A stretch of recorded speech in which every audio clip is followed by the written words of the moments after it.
Daddy तव्हां फिकर ई न कयो, अॼु जी शाम में सभु फाइनल थी वेंदो। रियाज़ खे मूं पंहिंजी मासूमियत जी जाल में अहिड़ो फसायो जो हाणे देरि ई न आहे। थी वियो तव्हां पीउ ऐं धीउ जो ड्रामो। नाइला, तूं पंहिंजे पर में मूंखे पंहिंजे प्यार जे ॾियार में फासायो आहे, पर हक़ीक़त में इहो तो पंहिंजो पाण सां धोखो कयो आहे, मूंसां न।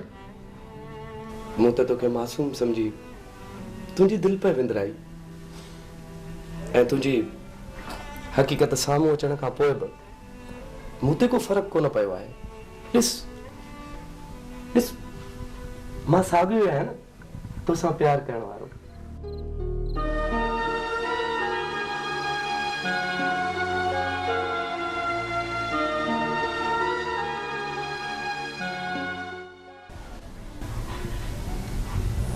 हल मुंहिंजी भेण, त मां तोखे घर छॾे अचां, किथे राति न थी वञे। रियाज़, मां शर्मिंदा आहियां जो मां तो जहिड़े सिधे माण्हू सां नाटक कयो, पर बाख़ुदा मां ही जाणी वाणी न कयो आहे। मां ही सभु डैडी जे चवण ते कयो आहे। हुन कमाल खान जी दौलत हासिल करण लाइ मुंहिंजी तव्हां सां शादी कराइण चाहिई। अफ़सोस आहे मूंखे पंहिंजे ऐं तुंहिंजे डैडी ते। एतिरी दौलत आख़िर छा कंदा जो हुन खां रिश्ता विसरी विया, ऐं तुंहिंजे पीउ खां गैरत। हिक जवान जमान धीउ खे ईअं छूट छॾे ॾिनो अथई त कंहिंजी वञी दिलि खटे। नाइला, नाइला, हीअ दिलि खटणु एतिरो आसान कमु न आहे। हीअ दिलि न के वापारी जी आहे न के सौदागर जी।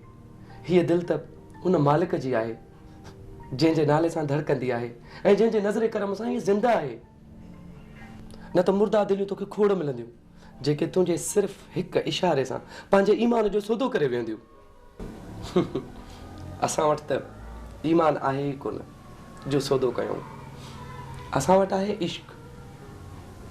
तूं त छा, पर 100 नाइलाऊं बि अचनि न, ख़रीद करे नथियूं सघनि।